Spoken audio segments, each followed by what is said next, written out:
Hey everybody, thank you so much for tuning back in to Wicked Good Sports. We have another full episode. Today we're going to be talking about my beloved Dolphins. Blowing it. I knew they would. I knew it.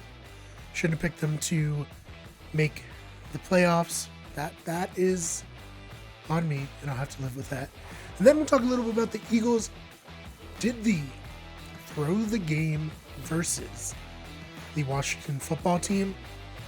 I would never want to accuse anyone of throwing a game, but why take Jalen Hurts out? I don't know. We'll talk about it. Then, unfortunately, we have to talk a little bit about the firings that went on around the league. Got a few of them in as of recording. Might be more by the time this comes out. If I missed that, I apologize. And then, on a brighter note, we're going to be covering the AFC and NFC matchups for the playoffs. You don't want to miss it, so stay tuned.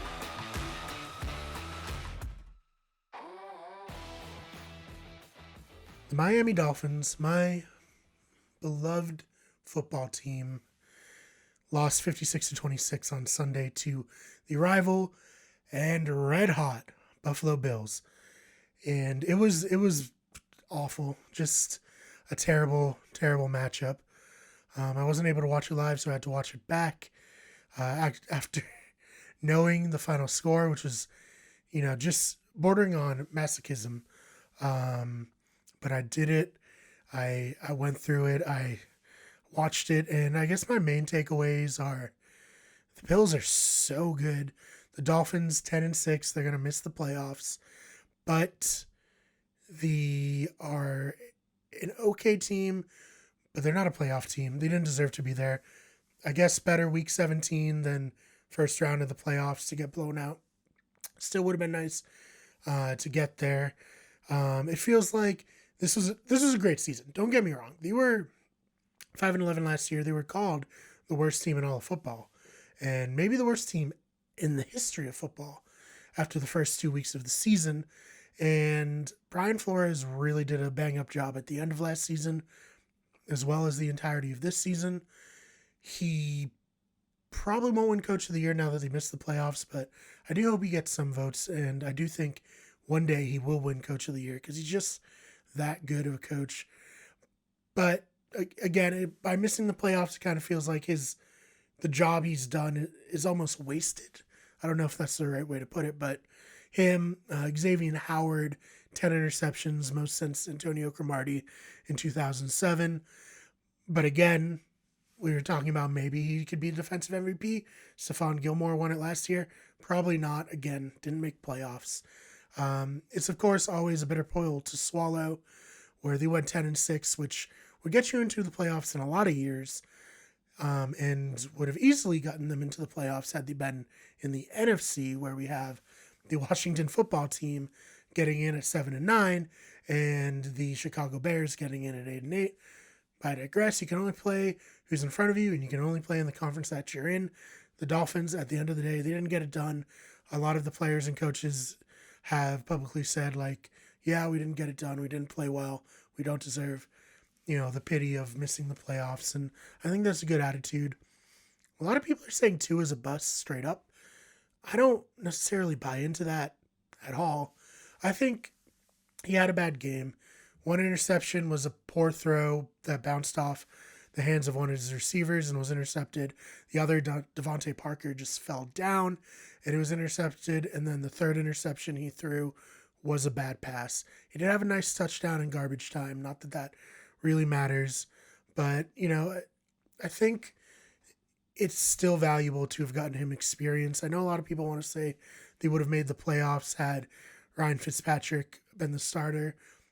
I love Ryan Fitzpatrick.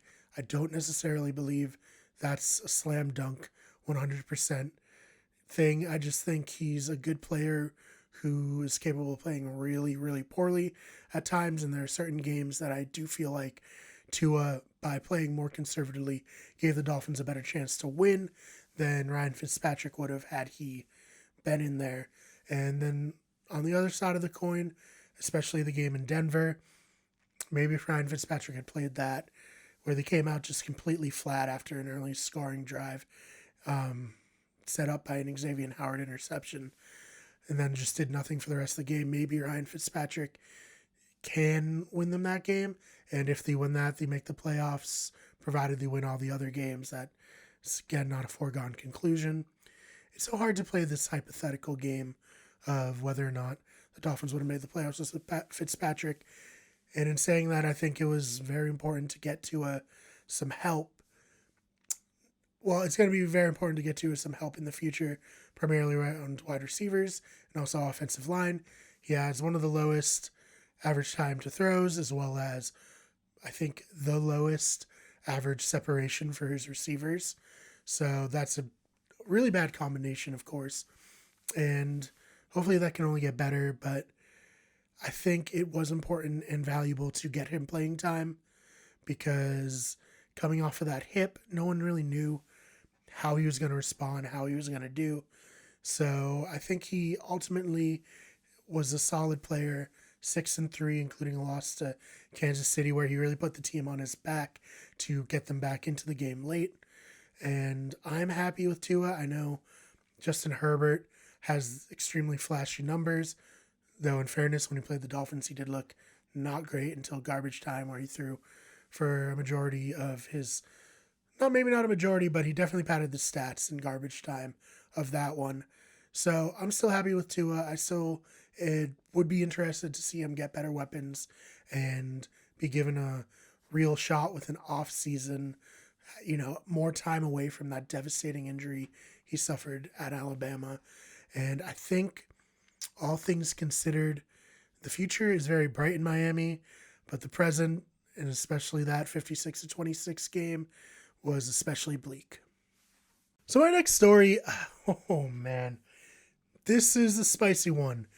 The Eagles, trailing 17-14, benched rookie quarterback Jalen Hurts, and I'm not going to be out here trying to sugarcoat it. Jalen Hurts played fairly poorly. He was 7 of 20 for 72 yards, an interception. However, he also added 2 rushing touchdowns, and really, the Eagles suck, straight up. He was putting the team on his back as much as possible. He gave them the best chance to actually win the game, but they decided, Doug Peterson, I should say, decided to bench him in a 3-point game where they can knock the Washington football team, their rival, out of the playoffs in favor of Nate Sudfeld. That's ridiculous. And Nate played very poorly. He went 5 of 12 for 32 yards, an interception, and a fumble on back-to-back drives. And it was just, it led to the football team going up 20-14, and they weren't going to get anything done with Sudfeld in there. I don't understand it. Giants players on Twitter, I'll put some up on the screen. They were not happy, obviously. They were questioning why Jalen Hurts was out of the game. I guess earlier in the game, or rather earlier in the week, Doug Peterson said, I want to get Sudfeld some snaps. And that makes sense if you have a big lead or you're trailing by a lot. But I think it would have been more valuable to get the rookie quarterback who you spent a second-round draft pick on, some experience and some, clutch potential performances out of him. I mean, it is perplexing. Again, no one ever wants to lose purposely, but that just seemed like a intentional throwing of the game moment, as much as you can get away with in the NFL. Let me know what you think about that in the comments down below. Do you think I'm overreacting? I know if you're a Giants fan, you're probably right there with me saying, no, that was bullshit. Hurts should have stayed in the game. I would really love to hear from you. Get your opinions in the comments down below. But let's kind of talk about what that means for the playoffs. Like I said, earlier in the day, the Giants had defeated the Cowboys to move to 6-10, which any other year, any other division, even this year, 6-10, you've been out of it. It's been a while, but because the NFC East has been so lackluster, really terrible, just an awful division this year, they had a chance to make the playoffs if the Washington football team also finished 6-10. And if they had lost to the Eagles, they would have. That didn't happen. My prediction again was the Giants would win the division because I thought, hey, there's a chance Washington football team, especially after the last couple of weeks when Dwayne Haskins was their quarterback, could lose this. They did not. They won. They're 7-9. They're in the playoffs, and good for them. And I think the biggest storyline out of this is Alex Smith. Well, he didn't play amazing. The fact that he's playing at all is like a borderline miracle. The man almost died. It's been well covered. 19 surgeries, an infection. They said he'd never walk again. They said he would certainly never play football again if he ever did walk again. He proved that wrong. He fought back, and somebody needs to get his rights to his life story. Because let's say even they get destroyed in the playoffs, which, spoiler for a future segment on this show, I do believe they will get pretty easily handled by the Buccaneers in the playoffs. It's still a victory and a huge accomplishment for him to, one, play again, and two, lead his team to the playoffs, regardless of if it's 7-9. So big shout out to the Washington football team. Amazing job. And I guess we'll see. It's not out of the realm of possibilities that defense, and Chase Young in particular, is definitely going to be Defensive Rookie of the Year, can cause Brady some problems. Maybe steal a win from the Buccaneers, though I don't find it particularly likely. Let me know what you guys think in the comments below. And let's move on to who got fired this season. So, with the NFL season ending on Sunday, it's time for Black Monday, which in the NFL means when a lot of coaches get fired for their performance. We'll start off with one that I am actually a little bit surprised about. Anthony Lynn, he's won 4 straight games with the Chargers. They're 7-9. They have Justin Herbert. They could, I think, have a bright future with him. He gets let go after 2 straight losing seasons. The season before, they went 12-4, beat the Ravens in the playoffs. I am a bit surprised that he got let go. I thought maybe he coached pretty well down the stretch. The team played very well, especially compared to how they were playing before. And furthermore, he is a few late game things going his way away from 8-8, 9-7, and probably not making the playoffs this year just because the AFC was so stout, and even 10-6 didn't get you the 7th seed this year. But he was in it, and he could have potentially produced a winning season here. But maybe the fact that Justin Herbert played out of his mind set a record for rookie touchdown passes, and it kind of showed the ownership, we need to find someone who's a very talented offensive mind. Not that Anthony Lynn isn't, he's a professional. He's a professional running back. He knows offensive well, but these days it's all about, people who can really implement innovative offenses. And I think with the talent that San Diego has on offense, if they can get, their own Sean McVay, their own Kyle Shanahan, watch out. I know it sucks because they're in the same division as the Chiefs, and I mean, how are you going to get past the Chiefs? But they could be fighting for a wild card for a long time now with that roster, so we'll see what happens there. A much less surprising firing, they just fired Adam Gase. I mean, 9 wins in 2 years, 7-9 last year, 2-14 this year. Those 2 wins this year were unfortunate because it knocked him out of the first overall pick. Granted, after watching the college football playoffs this past weekend, maybe Justin Fields could be a better quarterback than Trevor Lawrence. Maybe, we'll see. He certainly looked like it on Saturday. Trevor Lawrence had decent stats, but if you watch that game, he looked bad. The Clemson entirely looked bad. So, getting back to Adam Gase, as a Dolphins fan, I know Adam Gase. If you're watching this and you're a Dolphins fan, you know what Adam Gase is about. The best way I can put it is he will win games he shouldn't win. And then in games he should win, you'll always feel like your team could blow it at any moment. I think most of his wins were by one score when he was in Miami.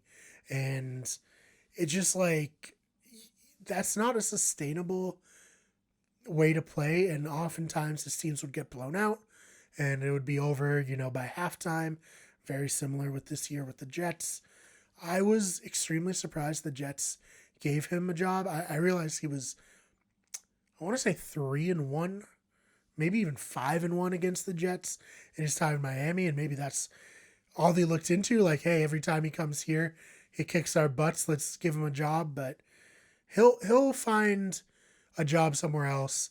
I've heard the Patriots. I've heard Alabama, someplace where he can rehab his image, and maybe one day he will get another shot at being a head coach, though everything he's shown so far, he really doesn't deserve another chance as a head coach. But maybe he can be a good offensive coordinator somewhere. We will see. Another one that wasn't that surprising was Doug Marrone. A little disappointing for him, I'm sure, because he was a tank commander for sure this year. He put in Mike Glennon for whatever reason several times, refused to start Gardner Minshew, only put Gardner Minshew in when games were out of reach. There's certainly a falling out there. I'll be interested to see if Gardner Minshew sticks around. Probably not, just because they're going to be drafting a new quarterback, and you don't want someone who I think potentially could come in and play well, and then you question why you're starting the rookie quarterback versus this third-year guy. I don't think he's going to stick around. But yeah, Doug Marrone, just brutal. 1-15, 15-game losing streak. Most of the games weren't particularly close. There's really no surprise there. Not a ton more to say about him because they just need a fresh start in Jacksonville. I know the owner said that he was the GM this year and he's going to continue to be the GM, which is dumb. That's always dumb. Jerry Jones tries it too. And I just don't like that. I think you need to bring someone in whose sole focus, goal, and ambition in life is to put together a solid and competitive NFL roster. I get that a lot of these billionaires probably think that they can do anything and be successful at anything because they've been successful in other parts of life. But I don't think you can. I think this is a pretty highly specialized field, and only people who have spent, the majority of their career studying it and trying to learn how to put together an NFL roster can be successful at it. But hey, maybe the Jaguars will win the Super Bowl. Maybe I'll be proven wrong, but I don't think so. Also, a little bit surprising was John Elway is stepping down as Broncos general manager. He had a up and down tenure. Of course, everyone knows that if not for him, Peyton Manning would have gone elsewhere. Peyton Manning going to the Broncos led to 2 Super Bowl appearances, one where they won, though of course carried by the defense that season. So from that stance, he did well. He knocked that out of the park. What he didn't do well was finding a replacement for Peyton Manning. It's a long-standing joke that John Elway would just draft tall quarterbacks. He loved tall quarterbacks. Brock Osweiler, Drew Lock, Trevor Siemian. Paxton Lynch. Do you remember Paxton Lynch? Maybe not, because I don't know if he even started a game, but he was a first-round pick. So that's especially embarrassing. I feel for him. I think, like any other former athlete, he wants to be still in it, still competing in some regard, and I think he still will be with the Broncos organization. But I think overall, this is a good decision by him to step down and let, again, someone who sole ambition is to run an NFL team. All right, so from the losers to the winners, let's talk playoffs. Covered it at the top of the show. Still disappointing. Dolphins did not make the playoffs in a year where it really seemed like there was a chance for it to happen. But I digress. Let's talk about the people who actually made it, the teams that actually were able to not get blown out the last week of the season and get themselves into the playoffs. We'll start off with the 1 seed, the Chiefs. They got a bye week. This is huge. They are, I don't know if it's like especially obvious, but they're really banged up and they definitely needed these 2 weeks to just, rehab, get healthy, and make a push for their second straight Super Bowl. Other than that, we got the Bills at 13-3. Jesus. They really had a great season. They'll be playing the 7th seed Colts in Buffalo. There's going to be some fans in attendance, which will be good for them. I look forward to the videos of people diving through flaming tables that will inevitably come across my feed on Saturday or Sunday, whichever day this takes place. I have been a Josh Allen, I guess hater would be the right word. He had an amazing season, but every time I think of Josh Allen, I just cannot help but picture him lateraling the ball backwards for no reason against the Texans in the playoffs last year. But I know he's not that guy. I know he plays a lot better. I know Stephon Diggs has been a huge addition, led the league in receptions and reception yards. But the Colts, they have a decent defense. I don't trust Phillip Rivers. Phillip Rivers has never given me a reason to trust him in the playoffs or even in the regular season. Oftentimes, at the end of games, he would be that guy to throw a game-sealing interception for the Chargers to lose. But he has a chance to rewrite history, and I think this could be his last year. And let's be honest, guys, he's a Hall of Famer from stats. He's 5th on the all-time touchdown list. He wins the Super Bowl. It's no doubt. He's the opposite of Eli Manning, ironically, considering they were traded for one another during the draft. But he's the opposite in the sense that I believe Eli Manning's a slam dunk Hall of Famer, not based on his numbers, but based on those 2 Super Bowls. Some of the most impressive Super Bowl wins and playoff runs I've ever seen. Phillip Rivers doesn't have that. The closest he ever got was an AFC championship game that he played on a torn ACL, which, hey, great competitor, but it didn't work out. And this is really most likely his last chance to prove once and for all that he is a Hall of Famer, and we shall see. That being said, I'm going to pick the Bills to win. Steelers versus the Browns. So they just played each other. The Steelers nearly won with their backups. It was 24-22, but the Browns in Cleveland won, clinched the playoffs for the first time since 2003? Since Kelly Holcomb was their quarterback? Or I'm pretty sure they played the Steelers in the playoffs again. Oh no, not a great sign. But here's the thing. The Steelers have not looked good down the stretch at all. And I know they rested their starters last week, which was smart and I think good for them, but I just don't think Big Ben has his fastball anymore. And I think the Browns, if they control the clock, run a lot with Hunt and Chubb, and Baker plays well enough, fairly mistake-free, there's a chance they can win. I'm not going to say it's guaranteed, but I am going to pick them to win, and we'll see how wrong I was next week. The final AFC matchup of the weekend, the Titans versus the Ravens.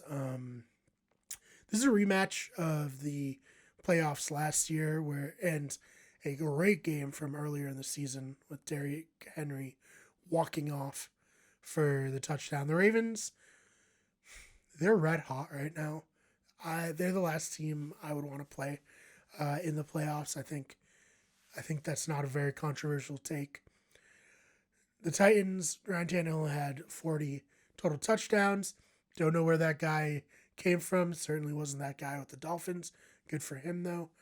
Derrick Henry, probably the reason why Ryan Tannehill plays so well. He had 2,000 yards. He passed Chris Johnson for most in Tennessee history. So kudos to him. He's just just a beast. Just a great football player. One of my favorite football players to watch. One of the things about him is he's so large and especially tall that when he's running, it doesn't look like he's hustling at all. It doesn't look like he's going very fast. Yet he's blowing by people and then running over the people he can't blow by. So, with that said, I think Lamar Jackson was unfairly maligned this year. He turned in another really great performance. It's hard to live up to the expectations set by his MVP season the season before, but I think he is so good. And if I was a Ravens fan, I'd be optimistic about this game. And I, as not a Ravens fan, I'm still optimistic. I'm gonna pick the Ravens to go into Tennessee and pull off the minor upset. So those are my picks for the AFC. Let us know in the comments what you thought about them and what your picks are. And we'll see you next week where either I'm going to be gloating or I'm going to be like, yeah, maybe I'm an idiot. Maybe I shouldn't be talking about sports at all. So on from the AFC on to the NFC. The NFC, man, I'm not bitter. I swear. I'm not bitter about the Dolphins missing the playoffs while the 8-8 Bears made it, or the 7-9 Washington football team made it. It's whatever. Water off a duck's back. Let's move on. The Saints are going to destroy the Bears because they don't deserve to be there, and they're not good, and the Buccaneers are going to destroy the football team. Sorry. Anyways, let's actually break it down. The Saints are going to be playing the Bears. Mitchell Trubisky lost this week against the Packers. Didn't matter. They got in because the Cardinals blew it. Straight up, they blew it against the Rams, who didn't have their starting quarterback. And I recognize Kyler Murray was out for a lot of the game. He was injured when he came back in. Decided to run a speed option with an injured Kyler Murray with the game on the line. I don't know. Is Cliff Kingsbury going to get fired? He might get fired. He probably won't get fired, but what are you doing, man? The Saints, they played well. I think they're moving in the right direction. I don't think Drew Brees is too, injured from his ribs being, broken. The one big thing is, when is this game going to take place? If on Saturday, Alvin Kamara might not be able to play, but if Sunday, he might. And I know people will be like, oh, well, the NFL is going to show their bias, whether or not they want the Saints to win or not. But, I mean, I think they'll probably be put on Sunday because you want Alvin Kamara to play. He's a huge draw. He's coming off a 6-touchdown game. So we'll see what happens there. I don't see how there's any way the Bears can win this. So, sorry, Bears. It's probably not going to be particularly close. I'm picking the Saints. Seahawks versus the Rams. The Seahawks are probably going to win. Jared Goff might not play. The Rams are a good team, obviously. Sean McVay's a great coach. Their defense, Aaron Donald is the best defensive player in the league. I don't think that's a controversial take at all. And they are solid, but I don't necessarily think they can win a playoff game against Russell Wilson in Seattle with a backup quarterback. And I know the offense for Seattle is pretty bad. The defense is decent, but I think Russell Wilson he has that it factor, that undescribable, you know it when you see it. He's a winner, and he's always played well in the playoffs, so you got to go with the Seahawks there. Washington football team versus the Bucks.